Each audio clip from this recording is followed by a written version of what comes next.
এটা আমাদের পরিষ্কার কথা। আওয়ামী লীগ নিষিদ্ধের প্রশ্নে গণ অধিকার পরিষদ আপোষ করবে না। প্রয়োজনে যারা আপোষ করবে আমরা তাদের বিরুদ্ধে দাঁড়াবো। ভোটের রাজনীতির জন্য আপোষ করবেন, ব্যবসা বাণিজ্য ধান্দাবাজির জন্য আপোষ করবেন।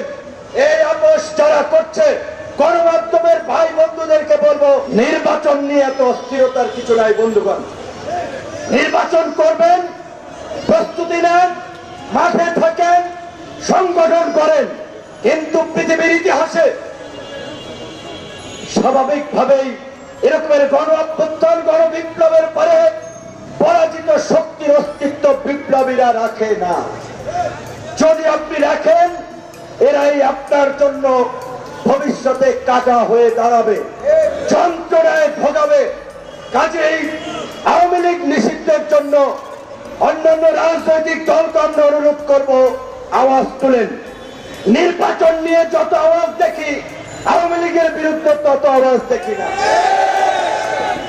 এবং নির্বাচনের আগে অবশ্যই কাঙ্ক্ষিত সংস্কার করতে হবে। শুধুমাত্র একটা নির্বাচনের জন্য, কাউকে ক্ষমতায় বসানোর জন্য, কাউকে এমপি, মন্ত্রী, কাউন্সিলর, মেয়র বানানোর জন্য, কারো অবৈধভাবে টাকা পয়সার মালিক হওয়ার জন্য এই দেশের সাধারণ মানুষ বন্দুকের নলের সামনে দাঁড়াইয়া যুদ্ধ করে নাই, জীবন দেয় নাই। সংস্কার করতে হবে। অবশ্যই সেই সংস্কার হবে জাতীয় ঐক্যমতের ভিত্তিতে। আজকে জাতীয় নির্বাচনের মতো একটা বড় কর্মযজ্ঞ করার জন্য এই প্রশাসন কতটুকু ফিট আমরা জানি না। তার জন্য জাতীয় নির্বাচনের আগে স্থানীয় নির্বাচন দিয়ে আমরা প্রশাসনের ফিটনেস পরীক্ষা করতে পারি।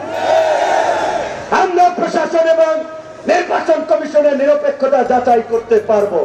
তাই জাতীয় নির্বাচনের আগে স্থানীয় নির্বাচন দেওয়াটা আমি মনে করি এটা একটা ভালো পদক্ষেপ হতে পারে।